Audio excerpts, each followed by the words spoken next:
For years, this question wouldn't have sounded ridiculous. Is any Souls-like actually better than Elden Ring at level design? Elden Ring is massive, crucially aboard a cultural moment, and for a long time size alone felt like proof of quality. But then No Rest for the Wicked came out, and something interesting happened. Not in reviews, not in marketing, but in players' conversations. People didn't talk about graphics, they didn't talk about combat system. They talked about ladders, elevators, shortcuts. That feeling when you unlock a path and suddenly the world clicks into place. Players started saying things like, "This is the first time since Dark Souls 1 that actually competes here." Others went further. Elden Ring cannot really compete. Not because Elden Ring is bad, but because it might be solving a different problem. And that is where this comparison actually begins. Elden Ring's greatest strength is also its defining limitations. It's designed to be left behind. If something feels too hard, too confusing, or too hostile, you don't push through it. You ride around it. You fast travel. You find something else to do. That freedom is intentional. It's generous. And for many players, it's liberating. But level design in its purest sense thrives on constraint. In Elden Ring, traversal is mostly horizontal. Landmarks are visible from miles away. Dungeons are self-contained experiences, brilliant but isolated. When you finish one, you don't understand the world better. You just move on. Even legacy dungeons, Stormveil, Leyndell, are incredible in isolation. But they're islands, not organs in a living body. Once you leave, you rarely need to return. The world doesn't fold back onto itself. And that is where No Rest for the Wicked takes a completely different path. In No Rest for the Wicked, the world doesn't let you escape it. It asks you to understand it. You don't just walk forward, you climb, descend, look back, unlock, reconnect. Player kept returning to the same moment. That elevator you didn't understand at first. That staircase that finally makes sense hours later.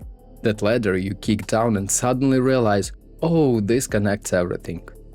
This is vertical design in its purest form. Not vertical as spectacle, but vertical as memory. You remember places not by name, but by relationship. Above the docks, below the chapel, behind that locked gate I saw earlier. And crucially, shortcuts aren't conveniences. They are rewards. Fast travel exists, but it's restrained. You earn your roads. And because of dynamic events, quests and area changes, those roads stay relevant. Players pointed this out again and again. You don't unlock a shortcut and forget it. You use it, constantly. The world becomes something you inhabit, not something you pass through. This is where the Dark Souls 1 comparison starts making sense. Firelink Shrine wasn't iconic because it was pretty. It was iconic because everything led back to it. Then that burg didn't feel dangerous because of enemies alone. It felt dangerous because you were deep inside a spatial puzzle you didn't yet understand. When No Rest for the Wicked gets praised by community, it's always never framed as better than modern From Software. It's framed as remembering something From Software moved away from. After Dark Souls 1, shortcuts became less central. Fast travel arrived earlier. Levels became more linear, more cinematic. Still great, but different.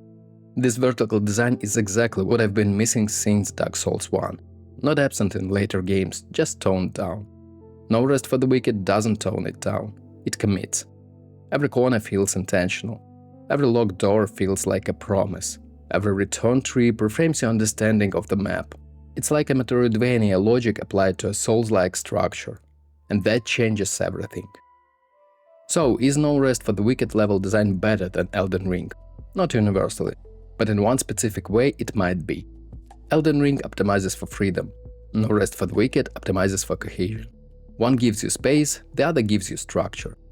Players burned out on open worlds don't often realize what they're missing, until a game forces them to care about where they are again. In Wicked, you don't just recognize locations, you recognize path. You remember risk, you remember effort, you remember relief. That emotional arc, tension, discovery, mastery, that is classic level design satisfaction. Elden Ring gives you awe, No Rest for the Wicked gives you understanding. And for many players, understanding hits harder. This topic isn't only about Elden Ring versus No Rest for the Wicked. It's about what we value now. For years, scale was the answer.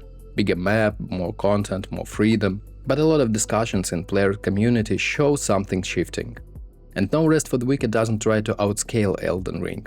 It out-of-focuses it. And that is why the comparison even exists.